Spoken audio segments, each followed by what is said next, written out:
السلام علیکم ورحمۃ اللہ وبرکاتہ۔ ناظرین کرام، آج آپ حضرات سے رجب کے متعلق گفتگو کی جائے گی۔ رجب المرجب اسلامی تاریخ کا 7واں مہینہ ہے۔ قرآن میں اللہ تبارک و تعالیٰ فرماتا ہے: اعوذ باللہ من الشیطان الرجیم، ان عدۃ الشہور عند اللہ 12 شہرا فی کتاب اللہ یوم خلق السماوات والارض منها 4 حرم، کہ اللہ تبارک و تعالیٰ کے نزدیک مہینوں کی تعداد 12 ہے، جن میں سے 4 مہینے ایسے ہیں جو اللہ کے نزدیک بہت زیادہ محترم ہیں، بہت زیادہ عزیز ہے۔ ان 4 مہینوں میں سب سے زیادہ محترم والا مہینہ ان 4 مہینوں میں کہا جاتا ہے کہ ذوالقعدہ، ذوالحجہ، محرم اور رجب کا مہینہ۔ اسلامی تاریخ میں جو 12 مہینے شمار کیے جاتے ہیں، ان 12 مہینوں میں سے سب سے زیادہ محترم یہ 4 مہینے ہیں۔ اور اللہ کا شکر و احسان ہے کہ رجب المرجب کا مہینہ شروع ہونے والا ہے، اور رجب کا مہینہ قرآن مجید میں اس کی بڑی فضیلت بیان کی گئی ہے، اور رجب کے ساتھ جو دیگر 3 مہینے ہیں ان کی بھی بڑی فضیلتیں بیان کی جاتی ہے۔ جیسا کہ میں نے بتلایا کہ رجب محترم مہینوں میں سے ہے، اللہ کے نزدیک ان کا بڑا احترام ہے۔ تو ہمیں جاننا چاہیے کہ رجب کہتے کس کو ہیں۔ تو معلوم ہونا چاہیے کہ عربی زبان میں رجب کے معنی آتے ہیں تعظیم و تکریم کے، اور بعض لوگوں نے کہا ہے کہ رجب کے معنی ڈرنے کے آتے ہیں۔ اور جب انسان رجب کا معنی ڈرنے کا ہم اور آپ محسوس کریں گے، اس کے معنی ڈرنے کا لیں گے، تو رجب کا مہینہ جب آئے تو ہر انسان کو چوکنا ہو جانا چاہیے، ہر انسان کو اس بات کے لیے تیار ہو جانا چاہیے کہ اس مہینے میں گناہوں سے بچا جائے، اس مہینوں میں معاصی سے بچا جائے، اللہ تبارک و تعالیٰ کے احکامات پر عمل کیا جائے اور گناہوں سے کلی طور پر رک جایا جائے۔ اللہ کے رسول صلی اللہ علیہ وسلم کا طریقہ رہا کہ جب بھی رجب کا مہینہ آ جاتا، اللہ کے رسول صلی اللہ علیہ وسلم پورے اہتمام کے ساتھ رجب میں تیاری کر لیا کرتے تھے۔ اس لیے کہتے ہیں کہ رجب کا مہینہ رمضان کا پیش خیمہ ہے۔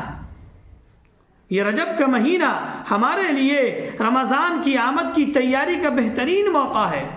بعض لوگوں نے اور خود اللہ کے رسول علیہ السلام جب رجب کا مہینہ آتا تو یہ دعا فرمایا کرتے تھے: اللہم بارک لنا فی رجب و شعبان وبلغنا رمضان، کہ اللہ تبارک و تعالی ہمیں رجب اور شعبان کے مہینوں میں برکتوں سے نواز دیجئے اور رمضان تک ہمیں پہنچا دیجئے۔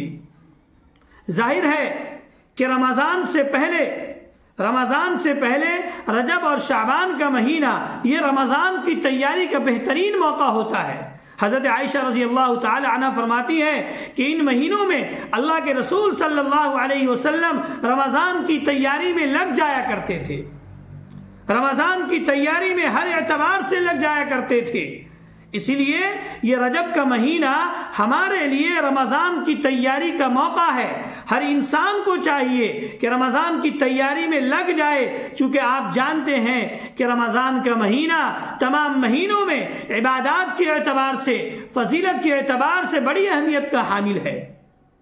لیکن جہاں بڑی اہمیت کا حامل ہے، بڑی فضیلت رکھتا ہے رمضان کا مہینہ، تو جو چیز جتنی اہمیت کی حامل ہوا کرتی ہے اس کے لیے اتنی ہی زیادہ تیاریاں کی جاتی ہے۔ ہم اور آپ جانتے ہیں کہ جب ہمارے یہاں کوئی بہت ہی اہم اور خاص مہمان آتا ہے، کوئی بڑا مہمان آتا ہے، ہم کسی بڑے مہمان کو، بڑی پہنچی ہوئی ہستی کو دعوت دیتے ہیں، اپنے یہاں بلاتے ہیں، تو ان کے لیے اسی زور و شور کے ساتھ، ان کے رتبے کے اعتبار سے، ان کے درجات کے اعتبار سے تیاریاں کیا کرتے ہیں۔ رمضان المبارک کا مہینہ بڑی اہمیت کا حامل ہے، تو جتنی اہمیت کا حامل رمضان کا مہینہ ہے اس کے لیے ضروری ہے کہ اس سے پہلے سے ہی تیاری کی جائے۔ تو یہ رجب کا مہینہ، شعبان کا مہینہ رمضان کی تیاری کا موقع ہوا کرتا ہے۔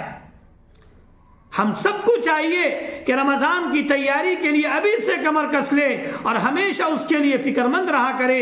خاص طور سے نمازوں کا خوب اہتمام کیا جائے اور نمازوں کے ساتھ ساتھ روزوں کے اہتمام کیا جائے. نفلی روزے رکھے جائیں تاکہ رمضان میں روزہ رکھنے میں کسی طرح کی کوئی دشواری نہ ہو، کسی طرح کی کوئی دقت نہ ہو، کوئی پریشانی نہ ہو. حضرت عائشہ رضی اللہ تعالی عنہ فرماتی ہے کہ رجب کا مہینہ آتا تھا، اللہ کے رسول صلی اللہ علیہ وسلم اتنی کثرت سے روزہ رکھا کرتے تھے کہ مجھے لگتا تھا کہ یہ رمضان کے مہینے کے ساتھ ساتھ شعبان کے مہینے کے جو روزے ہیں وہ بھی فرض قرار دیے گئے. اسی لیے ہم سب کو چاہیے کہ رمضان سے پہلے اس مہینے میں اپنی تیاری کریں. جہاں تک رجب کی فضیلت کی بات ہے تو رجب کے اپنے ایک فضائل بیان کیے جاتے ہیں. یہ مہینہ بہت ہی تاریخی اہمیت کا حامل ہے. اسی مہینے میں آپ جانتے ہیں کہ معراج کا واقعہ پیش آیا. اسی مہینے میں رجب کے اندر ہی تحویل قبلہ کا واقعہ پیش آیا. رجب کے مہینے میں سن 2 ہجری میں حضرت فاطمہ رضی اللہ تعالی عنہا کا نکاح ہوا. اس کے علاوہ بہت سے فضائل بیان کیے جاتے ہیں رجب المرجب کے تعلق سے. اسی رجب کے مہینے میں امام مسلم رحمۃ اللہ علیہ، اسی طرح امام ترمذی رحمۃ اللہ علیہ، اسی طرح دیگر ائمہ کرام کی رحلت بھی اسی مہینے میں پیش آئی. لیکن ان سب کے علاوہ رجب کا مہینہ جب آتا ہے تو مسلمانوں میں 2 قسم کے لوگ تقسیم ہو جاتے ہیں.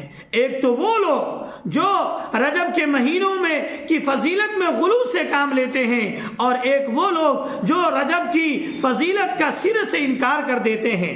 ایک سچا مسلمان، ایک پکا مسلمان، ایک انصاف پسند مسلمان کی علامت یہ ہے کہ غلو سے بچ جائے اور جو فضیلتیں قرآن مجید میں احادیث نبویہ میں بیان کی گئی ہے اس کا اقرار کرے.